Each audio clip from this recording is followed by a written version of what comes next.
ஜல்லிக்கட்டு இதுதான் ஜல்லிக்கட்டு இருந்தா மவனே மல்லிக்கட்டு ஜல்லிக்கட்டு இதுதான் ஜல்லிக்கட்டு இருந்தா மவனே மல்லிக்கட்டு கும்ப தொட்டு கும்பிட்டுட்டு ஒத்திக்கிட்டு நடைய கட்டு கும்ப தொட்டு கும்பிட்டுட்டு ஒத்திக்கிட்டு நடைய கட்டு இது ஜல்லிக்கட்டு ஜல்லிக்கட்டு இது ஜல்லிக்கட்டு இருந்தா வந்து மல்லிக்கட்டு ஜல்லிக்கட்டு இது ஜல்லிக்கட்டு இருந்தா வந்து மல்லிக்கட்டு கொம்பு வச்ச சிங்கடா இது கொம்பு வச்ச சிங்கடா கொம்பு வச்ச சிங்கடா இது ஜல்லிக்கட்டு காலடா கொம்பு வச்ச சிங்கடா இது கொம்பு வச்ச சிங்கடா கொம்பு வச்ச சிங்கடா இது மஞ்சள் பரட்டு காலடா இருக்காங்களே. முதல்ல நல்லா ஒண்ணு கேட்டுங்க, இது சிம்பு அதுக்காக கூட்டம் இருக்குது. ரெண்டாவது பட்சம் இது தமிழோட கூட்டம், தமிழ்நாட்டுக்கான கூட்டம் கூட்டம் இது. சரிங்களா? இங்க வந்தவங்க எல்லாம் சிம்புக்காகவோ அஜித்காகவோ விஜய்க்காகவோ அப்படிலாம் கிடையாது. இது தமிழ்.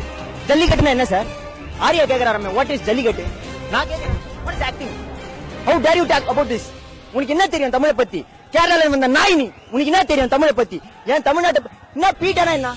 ஃபர்ஸ்ட் பீட்டானா என்ன? எங்களுக்கு தெரிஞ்சதான் BATA பேட்டா போடுற செருப்பு தான் தெரியும் எங்களுக்கு. என்ன பீட்டனா என்ன சார்? இப்ப கொஞ்ச நேரத்துக்கு முன்னாடி ட்விட்டர்ல அனௌன்ஸ் பண்ணிருக்காரு சார், முன்னாள் பாஜக தலைவர். அவர் என்ன சொல்லிருக்காருன்னா, ஜல்லிக்கட்டு மீறி நடந்ததுன்னா இந்த மாதிரி ஆட்சி கலையணும். அப்ப நீங்க என்ன எதிர்பார்க்கறீங்க? ஒரு ஹிந்துவோ ஒரு முஸ்லீம் அடிச்சுக்கணுமா? ஒரு கிறிஸ்டினோ ஒரு முஸ்லீம் அடிச்சு? நான் முஸ்லீம் தான், நானும் தமிழ் தான். தமிழுக்காக வருவோம். சிம்பு நல்லா கேட்டுங்க, இது தமிழுக்காக கொந்தளிக்கிறேன். சிம்பு வெறிய நான் கண்டிக்கிறேன். இது சாதாரணம் இல்ல. இத மாதிரி இன்னும் எத்தனை போராட்டம் வேணா நடத்துவோம். இன்னும் 20 வருஷம் கழிச்சு மவுண்ட் ரோட்ல நடத்துவோம் ஜல்லிக்கட்டு நடக்கும். ஜல்லிக்கட்டு நடத்துவோம். இதுக்காக என்ன வேணாலும் சரி, எங்களை அரெஸ்ட் பண்ணாலும் சரி, என்ன நடந்தாலும் சரி, உயிரை கொடுத்தாலும் நாங்க தமிழை காப்பாத்துவோம். தமிழ் என்ன என்னைக்கும் அழியாது. தமிழ மாதிரி யாரும் வரவும் முடியாது. தமிழ மாதிரி யாராலையும் உருவாக்கவும் முடியாது. தமிழன் தமிழன் தான்.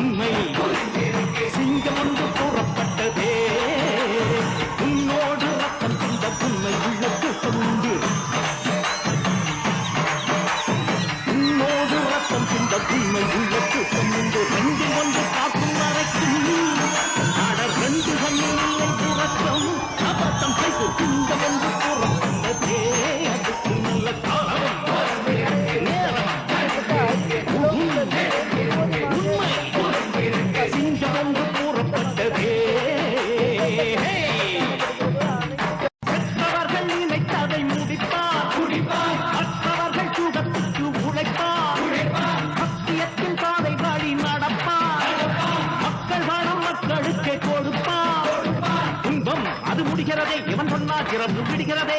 ஆஹா, ஒரு வார்த்தையிலே அட ஆகாயம் நான் பிடிக்கிறதே.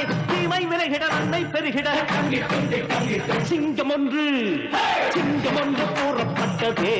அதுக்கு நல்ல காலம் நேரம் ஊரும் உண்மை. சிங்கம் ஒன்று கூறப்பட்டதே. காட்சிகள் பார்க்கும் போது அங்கு ஆயிரக்கணக்கான இளைஞர்கள் கூடியிருப்பதை பார்க்க முடிகிறது. தற்போது அங்கு சாலை மறியல் எது நடக்கிறதுக்கு வாய்ப்பு இருக்கிறதா, நடந்து கொண்டிருக்கிறதா? அங்க இருக்கிற கள்ளச்சூழலை பதிவு செய்யுங்க.